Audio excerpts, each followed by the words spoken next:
আমন্ত্রণ গ্লোবাল টাইমে বিশ্বের নানা প্রান্তের খবর নিয়ে আপনাদের সঙ্গে আছে আমি নাফিসা জামান। মার্কিন প্রেসিডেন্ট ডোনাল্ড ট্রাম্পের সাথে কোনো ধরনের বৈঠক বা আলোচনা করতে রাজি নন ইরানের সর্বোচ্চ নেতা আয়াতুল্লাহ আলী খামেনি। অবিশ্বস্ত যুক্তরাষ্ট্রের সঙ্গে আলোচনা অর্থহীন বলে মনে করেন তিনি। তবে মার্কিন পররাষ্ট্রমন্ত্রী মার্কো রুবিও বলেছেন ইরানের সঙ্গে আর কোনো যুদ্ধ চায় না বলেই নতুন চুক্তির চেষ্টাকে গুরুত্ব দিচ্ছে যুক্তরাষ্ট্র। ইরানের পারমাণবিক কার্যকলাপে লাগাম টানতে চায় যুক্তরাষ্ট্র। এ নিয়ে তেহরান ওয়াশিংটনের মধ্যে সমঝোতার আলোচনা চলছে। দর কষাকষিতে ত্রুটি রাখছে না দুপক্ষই। মার্কিন পররাষ্ট্রমন্ত্রী মার্কো রুবিও দাবি করেছেন, প্রয়োজনে ইরানের সর্বোচ্চ ধর্মীয় নেতা আয়াতুল্লাহ খামেনির সঙ্গেও মুখোমুখি আলোচনায় বসতে প্রস্তুত মার্কিন প্রেসিডেন্ট ডোনাল্ড ট্রাম্প। এমন তথ্যই জানিয়েছে রয়টার্স। কেউ কখনো ইরানের সাথে সফল চুক্তি করতে সক্ষম হয়নি, তবে আমরা চেষ্টা অব্যাহত রেখেছি।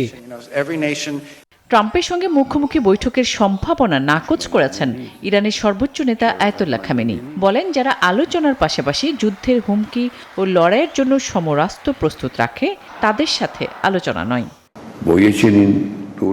মার্কিন প্রশাসনের সঙ্গে আলোচনা নয়, এটি হবে যৌক্তিক এবং অসম্মানজনক। অবিশ্বস্ত যুক্তরাষ্ট্রের সঙ্গে সরাসরি সংলাপ হবে মূর্খতা। আর তেহরানের এমন অবস্থান ইরান মার্কিন উত্তেজনা নিরসনে বড় বাধা হিসেবে দেখা হচ্ছে। আসমাতুলি, নিউজ 24। যুক্তরাষ্ট্র নিষেধাজ্ঞা তুলে নিলে পরমাণু চুক্তিতে ছাড় দিতে প্রস্তুত ইরান। তবে ইউরেনিয়াম সমৃদ্ধকরণ পুরোপুরি বন্ধ না করার ঘোষণা দিয়েছে আয়াতুল্লাহ খামেনির দেশ।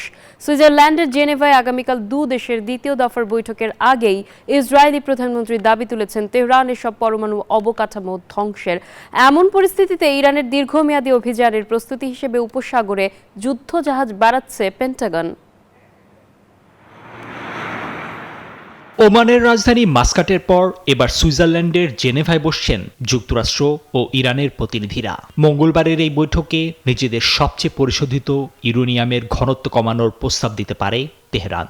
তবে তারা সাফ জানিয়েছে, জাতীয় স্বার্থে ক্ষেপণাস্ত্র কর্মসূচি কিংবা পরমাণু প্রযুক্তি থেকে এক চুলও সরা হবে না।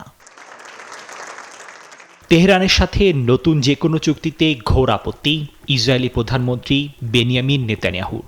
সোমবার ওয়াশিংটনকে তিনি জানিয়েছেন, কেবল চুক্তি নয়, বরং ইরানের পরমাণু সক্ষমতা পুরোপুরি ধূলিসাৎ করতে হবে। ইরানের ইউরেনিয়াম সমৃদ্ধ করার কোনো সক্ষমতা থাকা উচিত নয়। শুধু প্রক্রিয়া থামানো যথেষ্ট নয়, বরং যে যন্ত্র ও অবকাঠামো দিয়ে সমৃদ্ধ করা হয় তা পুরোপুরি ধ্বংস করে দিতে হবে। আলোচনার আড়ালে চলছে যুদ্ধের মহড়াও। কূটনৈতিক প্রচেষ্টা ব্যর্থ হলেই ইরানে কয়েক সপ্তাহ ধরে একটানা হামলার পরিকল্পনা চূড়ান্ত করেছে পেন্টাগন। এরই মধ্যে মধ্যপ্রাচ্যে নোঙর করেছে মার্কিন রণতরী আব্রাহাম লিঙ্কন। প্রস্তুত রাখা হয়েছে কয়েক হাজার সেনা ও যুদ্ধ বিমান। নিবির আমিন, নিউজ 24।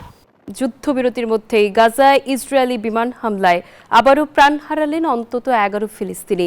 এর মাঝেই অধিকৃত পশ্চিম তীরের বিশাল এলাকাকে প্রথমবারের মতো রাষ্ট্রীয় সম্পত্তি হিসেবে নিবন্ধনের অনুমোদন দিয়েছে তেল আভিভ, যা 1967 সালের পর প্রথম। এদিকে গাজা পুনর্গঠনে বোর্ড অফ পিস সদস্য দেশগুলোর কাছ থেকে $500 কোটি বেশি অর্থ সহায়তার ঘোষণা দিয়েছে মার্কিন প্রেসিডেন্ট ডোনাল্ড ট্রাম্প। গাজার খান ইউনিস এবং বাস্তুচ্যুতদের আশ্রয় শিবিরে আবারও বিমান হামলা চালিয়েছে ইসরায়েল। তেল আবিবের দাবি, হামাস যুদ্ধবিরতি লঙ্ঘন করায় এই হামলা চালানো হয়েছে। তবে ফিলিস্তিনি স্বাধীনতাকামী সংগঠনটি একে পরিকল্পিত গণহত্যা বলে অভিযোগ করেছে। ট্রাম্পের শান্তি বৈঠকের আগে এমন হামলাকে চুক্তির গুরুতর লঙ্ঘন হিসেবে দেখছে হামাস। এরই মধ্যে গাজার সংঘাতের মধ্যে অধিকৃত পশ্চিম তীরের বড় একটি অংশকে রাষ্ট্রীয় সম্পত্তি হিসেবে নিবন্ধনের অনুমোদন দিয়েছে ইসরায়েলি মন্ত্রিসভা। 1967 সালের পর এমন ঘটনা এই প্রথম। ফিলিস্তিনি প্রেসিডেন্ট একে অবৈধ বিপজ্জনক আখ্যা দিলেও ইসরায়েলের দাবি, এই সিদ্ধান্তে ইহুদি বসতি স্থাপন ও প্রশাসনিক নিয়ন্ত্রণ আরও সহজ হবে। এদিকে গাজায় শান্তি প্রতিষ্ঠার জন্য গঠিত বোর্ড অফ পিস এর ট্রাস্টে $500 কোটি সহায়তার প্রতিশ্রুতি মিলেছে বলে জানিয়েছেন মার্কিন প্রেসিডেন্ট ডোনাল্ড ট্রাম্প। গাজার পুনর্নির্মাণ ও নিরাপত্তা বাহিনী গঠনে ব্যয় হবে এই অর্থ।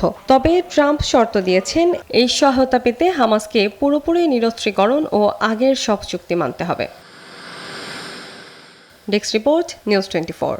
আর এই ছিল গ্লোবাল টাইমের এখনকার আয়োজনে। এতক্ষণ সঙ্গে থাকার জন্য সবাইকে ধন্যবাদ।